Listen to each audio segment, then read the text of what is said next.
Do you know that Justice Binta Nyako handled NNAMDI Kanu's case for 10 years? It shocked you, Abi? But it's a fact. She handled his case for 10 years, and in these 10 years, there was no progress. Nothing.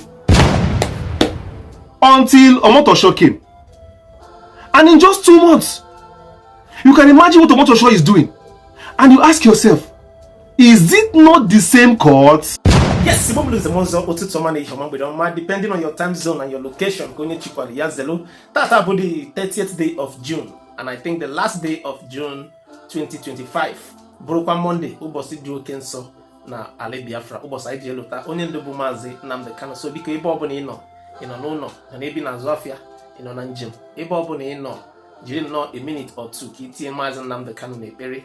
Freedom for the leader of the indigenous people of Biafra. So from Tata Kage video count to 18 days to the 18th of July, it's late go for the resumption and hearing of MAZI NNAMDI Kanu's no case file. So I know more that on 18, MAZI NNAMDI Kanu game that day because everything is now clear and open.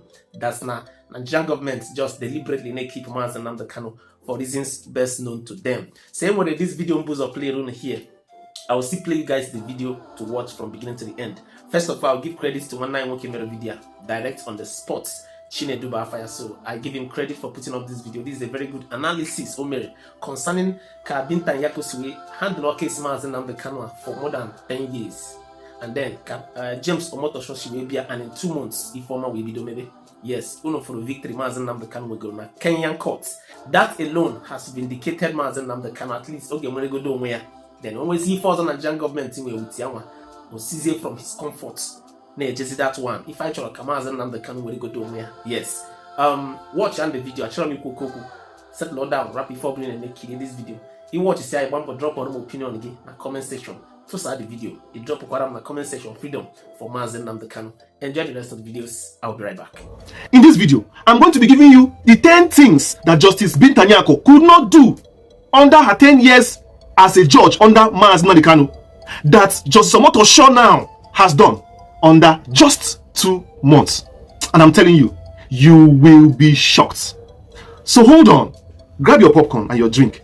You are in for a ride because what I'm about to reveal to you, you have never heard or seen before. Number 1, arraignment but no conclusion. Since 2015 arrest and arraignment till now, till she left that case, no conclusion. After NNAMDI Kanu's arrest in October 2015, Justice Binta Nyako was assigned this case. For the next 9 years, listen, she never gave a final ruling on the core charges of treason or terrorism. Did you hear that? 10 years, no ruling, no judgment for or against, no bail, no acquittal, nothing. You just sit down on the case. You say he's guilty for terrorism, nothing. Treason, nothing. Let's go on. Number 2, denied bail multiple times without fresh evidence to do that. Even after Court of Appeal and Supreme Court interventions, she consistently denied bail motions, often with no new grounds from the prosecution. You saw that the prosecution wasn't objecting the bail. Also, you saw that there were enough grounds to grant a bail, but you still refused to grant a bail. And according to NNAMDI Kanu's lead lawyer, as at then, he made a statement, and I quote, he said, "The continued detention of our client is a violation of his fundamental human rights. We have presented every legal justification for bail, but the court appears to be immune to law and logic." This was Mike Ozekome as at then saying this on June 2023. Are you seeing her pattern? Calm down. We are just getting started. You will be shocked at all the things she couldn't do. She couldn't give judgment throughout these 10 years. And now number 2, she could not grant bail. Let's go on. Number 3, she ignored 2022 appeal court ruling. In October 2022, the Court of Appeal struck out all terrorism charges and ordered Kanu's unconditional release. Justice Nyako refused to comply, continuing with pretrial motions. Do you see? The Court of Appeal has granted release of somebody. Why is he still coming to your court? You still accepted the person in your court. These are part of the things she couldn't do. follow rule of law. Nigeria has these laws, oh. They have all the laws. Go and check it. Every day they are making laws, but they cannot keep any of them. If you had insisted to comply with the appeal court, that you're not going to hear that case again, that the appeal court has ruled, that you rule, I don't think that man will still be coming to the court. But you are happy seeing him come to your court. You could not follow the rule of law by sticking to what the appeal court said. That's number 3. Let's go on. Number 4, she conducted secret hearings. She often held closed-door proceedings, citing national security while ignoring defense arguments for open justice. Are you forgotten that it was under her that we had this secret court and mass witness and everything that started trending then? It was under her now. Yes, it was a trend then. It was Binta Nyako's court that permitted all those things. We didn't hear of it before in this country. But when Nnamdi Kanu was under her court, we started hearing of this secret trial and other things. So she could not grant an open, fair trial to him. She could not. And these are among the things that she could not do under her tenure. Number 5, trial in absentia between 2018 and 2020. When Kanu fled after a military invasion of his home in 2017, Justice Nyako proceeded with trial in absentia, despite defense protests over his disappearance being forced. You remember when Nnamdi Kanu Python dance happened and he had to run for his life, and nobody knew where he was? You believe that this woman was still holding court case in her court. God. The heart of man. You don't even ask, where is this man? Why did you go to his house? Why did you? What? No, I will try him. Whether he's alive or dead, I will try him. You didn't even know or care if he was alive or dead. You are still trying somebody in absentia. Let's go on. Number 6, no ruling on illegal rendition from Kenya in 2021. That's number 6. Kanu's extraordinary rendition from Kenya was internationally condemned, yet Justice Nyako never ruled on its legality or implications for the case. And according to Aloy Ejimako, his lawyer as at then, on July 2021, and I quote, "No law permits the Nigerian government to abduct anyone across borders without an extradition hearing. What was done to Nnamdi Kanu is a textbook case of extraordinary rendition." They kidnapped somebody and brought to your court. And I said it again, and I will say it. You cannot try a kidnapper's victim. The kidnapper is the criminal, not the victim. And they told you that this is a criminal offense because I was kidnapped. And you insisted on still trying me and telling the kidnapper to go. You could not run it. And I thank God that Kenya, of course, yesterday has just granted Nnamdi Kanu, victory for his kidnap. The court in Kenya has acknowledged that Nnamdi Kanu was kidnapped. So you see yourself, you see your life. Oh my God. So these are things that she could not do. She could not rule this ruling that Kenya ruled. She was the one that was supposed to rule it years ago. Yes, you would have been a hero by now. The world would have sang your praise. Like the Kenyan High Court Judge, Justice Isi Mwite, that took all the kudos, but you could not rule it. He has ruled it now in Kenya. What's the difference? Is it not the same court that you are going, that he's going? Let's go on. Number 7 that she could not do during the 10 years is disregarded Supreme Court spirit. While the Supreme Court ruled that trial could resume, it also acknowledged the illegality of the rendition. Nyako, however, acted as if nothing had changed and continued with the same pre-2021 posture. Let's go on.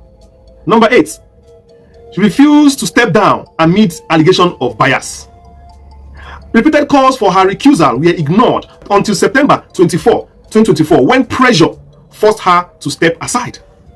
According to IPOB legal team in 2024 September, they said, "This trial cannot proceed before a judge that has serially violated the orders of superior courts and demonstrated open hostility to the defense." These are the words of IPOB legal team as at then. And I will add, it's very obvious that Nnamdi Kanu had to shout her down at a point and told her to her face, "See, madam, you cannot handle my case. You are biased. Now, this is not a court of law. This is a shrine of injustice." That is the exact words MAZI Nnamdi Kanu said. You cannot be condoning the trials, but not the justices and you're proceeding the case. It's shameful. Absolutely shameful. Shameful. This is not a court of law. This is a shrine to injustice. I have played that clip once or twice on my channel where he said that. And because she had refused, despite documents and papers presented to that fact, Because normally, any party to a trial can decide and feel that there's a bias in the judge. The judge will recuse himself. But she refused to. This woman said, Lila, you, we buy here. Is this your case? I can't have for head like I don't know what she was benefiting from this case. It was so obvious that there was a benefit she was benefiting from this case. So it's obvious. That is the past now. She finally had to bow. But she could not recuse herself, except after pressure. Number 9. Held case file hostage until March 2025. After her recusal, the file was not reassigned for months, suggesting deliberate stalling. You will not believe it. So that was why it took months before Omotosho took over. Because she held the case file tight and refused to let it go. So you can see clearly that she could not allow justice to flow. These are the things obstructing justice. As a judge, you should not be doing this. You should not. Then number 10. No witness heard, no verdict delivered. In all those years, not a single prosecution witness was fully, listen, cross-examined, and no judgment was ever given. Her court became a graveyard of adjournment upon adjournment upon adjournment, which we all know very clear. Every day you adjourn, sometimes you adjourn even for 4 months. In a year, Nnamdi Kanu was going to court 2 to 3 times. Sometimes 2 times in a year. Court will close for vacation. Dump the man inside there. See all these things people are doing to Igbo. All these things people are doing to Igbo. Be very careful, because you cannot erase the Igbo race. And tables do turn in life. You might think that you are instead of Nigeria now, and the Igbos, you have relegated them to where in your mind, though, because nobody can relegate the Igbos in this life. No country has succeeded in relegating Igbo people. But you think you want to relegate Igbos in Nigeria. Continue. But don't forget that tables do turn. Don't think that life is like that. Don't think. On the other side, you see these things that Justice Nyako did not do for 10 years. You will be shocked what I'm about to read to you now that Omotosho has done under 2 months. And you will ask yourself, for those who are doubting, maybe you will see it clearly that this was not just ethnically targeted, but a calculated plan to destroy MAZI Nnamdi Kanu's life. Listen. Number 1 thing that Omotosho has done under 2 months. Omotosho started the case with immediate effect on March 21st, 2025. In less than 2 weeks after he was reassigned the case, Omotosho began proceedings. The court opened on March 21, 2025 with both sides present. So Omotosho immediately started the case without wasting time. The urgency he used to start. Let's go on. Number 2. Open court sessions. Omotosho declared an open court. No secrecy. Omotosho rejected secrecy. Every sitting was transparent, respecting the defendant's right to public trial. Let me quote Omotosho himself on March 2025. He said, "The court is not a secret tribunal. The accused has the right to be heard in public." Yes, that was Omotosho's word. You see the difference now? Check it now. You see? That's why you can see pictures and videos. You can see family members. You can see nephews, nieces, cousins. Everybody is coming to the court as a court should be. Did you ever see pictures from Nyako's court? Did you ever see? Did you see family members? Who did you see? That was a secret trial. Secret. Let's go on. Number 3. Omotosho allowed both defense and prosecution to present new documents and testimonies. You see? Binta Nyako never allowed the defense to fight their case. Anything that they had to fight their case was always thrown away. So how was that transparency? That was not a court of law, according to Kanu. That was a shrine of injustice. But look at him. But look at Omotosho now. Open. Bring your evidence. Anything that wants you to win your case or defend your case, bring it for me now. Let me see. Number 4. He allowed witness cross-examination. For the first time in nearly a decade, the prosecution witnesses were cross-examined under fair rules. Now, according to Barrister Maxwell Opara, he said, "We are finally seeing cross-examinations. That alone is progress." Even a lawyer acknowledged that Omotosho is making progress. But when we stay here and we try to, be very fair to Omotosho, I know that most of you, accept and acknowledge. But some people will be like, they're still watching to know if you see truth, you just say it. We are here for the truth. The problem is that Nigeria is not truthful. But perhaps if there's anybody individually, not the country, that decides to be truthful, I will say it clear. And this person, truthful person or transparent person. Omotosho is a transparent person. I don't know what he does behind my back. That's left for him and God.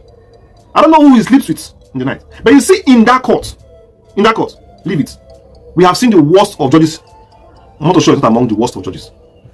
Now the Kanu's lawyers had enough time, enough space to cross-examine those mass witnesses, which we never saw during Binta Nyako. We never saw it. And it made those witnesses now to start blabbing and blabbing, because it was clear that this is not what they wanted. They did not want this. Nyako did not want this, because it will tilt the case towards Nnamdi Kanu, and she don't want. They want to prosecute this man. If not, they want to frustrate him. Anyone is okay for them. Cross-examining witnesses is not what she wants. But Omotosho allowed it. Let's go on. Number 5 of what Omotosho did under 2 months.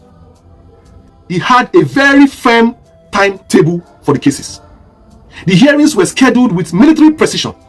May 28th, May 29th, June 6th, June 16th, June 18th, June 19th. He just had his way of giving dates and keeping to them.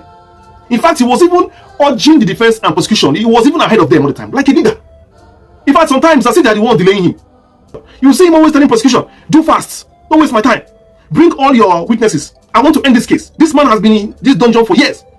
Whatever you are doing, do it under 3 court sessions or 4 court sessions. I can't allow this man be in cell for longer. That's the man. That's the man that knows what he's doing. Why are you doubting that? He was the one pushing themselves.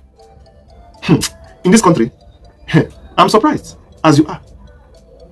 Number 6, bail and detention matters re-argued.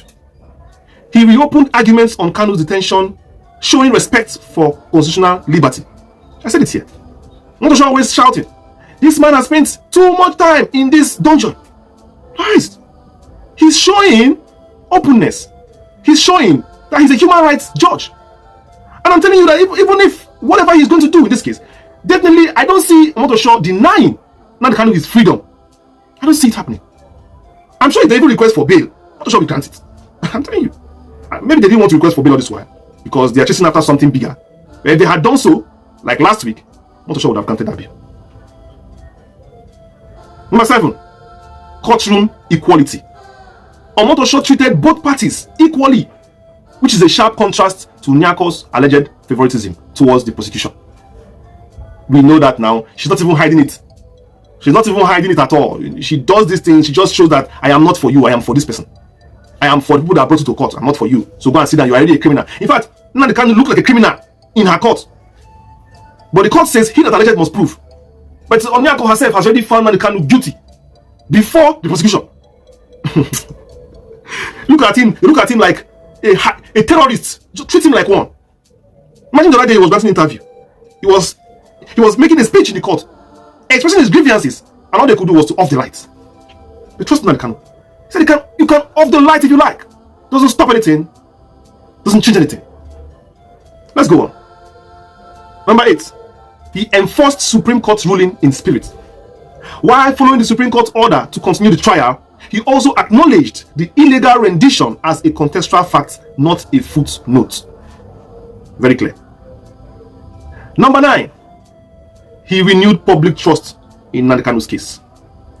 IPOB's legal team and civil rights observers acknowledged his neutrality, speed, and transparency.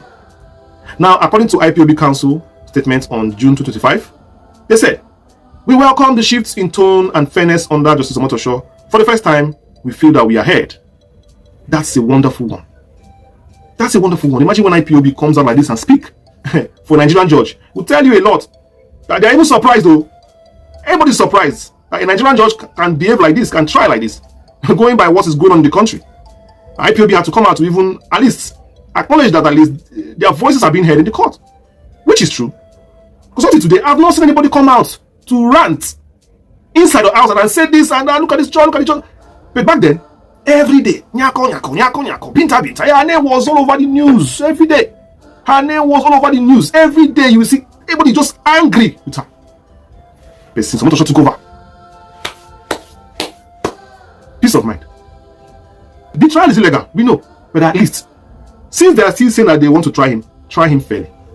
And that's where we are. No problem. Till they can realize the illegality of this trial and just release this man, no problem. Let him face the trial. He's not afraid to face trial because he knows he will defeat the government. And the last one, Omotosho is definitely going to give judgment, unlike Justice Binta Nyako, who we all know was never, ever, I add one more ever again, ever going to give judgment. All she was doing was just stalling the case, keeping that man in the dungeon for 30, 20, 15 years. She does not care. Let him suffer. All they were doing was just suffering the man. That is just the truth. Because they felt like sending him to prison or giving him bail was doing him a favor. But keeping him in DSS is keeping him within themselves. And that is why I keep on saying it today, that Nnamdi Kanu cannot spend one extra day in the DSS dungeon. So that is exactly what we have seen. For the past 10 years, Nnamdi Kanu has just been used to play long tennis here and here in the court, back and forth. They know very well that they didn't plan to do anything with him and has been dragging the case for 10 years. Even at the point where he was in exile, they still tried him in the court to show you that they want to drag this man through the mud and through the gutters, but the man himself is formidable. The man himself is tough, he's strong. He is equal to a rock, he cannot be shaken, and he has stayed strong even till today. Look at him in court and see the way he's looking even stronger than them, more healthy than them.